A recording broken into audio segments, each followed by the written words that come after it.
बातमी चंद्रपुरातून आहे। चंद्रपूर महानगरपालिकेवरती कुणाचा झेंडा असणार? निवडणूक संख्याबळाच्या आधारे झाली तर काँग्रेसला आघाडी बसणार की ठाकरेंचा पाठिंबा मिळाल्यास भाजपचा महापौर बसणार, यासारखे तर्कवितर्क आता लावले जात आहेत। राजकीय वर्तुळासह नागरिकांमध्ये सध्या याची उत्सुकता आहे। महापौर पदासाठी 7 उपमहापौर पदासाठी अर्ज सुद्धा दाखल झालेले आहेत।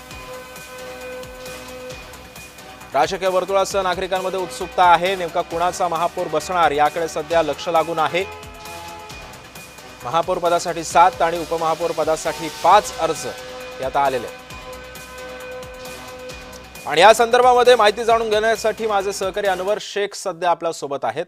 अनवर, कुणाचा महापौर बसू शकतो? कारण चंद्रपूर महानगरपालिकेचा जर इतिहास बघायचा झाला तर अनेकदा वादंग उठलेला आहे या महानगरपालिकेमध्ये। एकमत होत नव्हतं पक्षांचं, आता कुणाचं एकमत होतंय का आणि कुणाचा महापौर बसू शकतो असं तुम्हाला वाटतंय?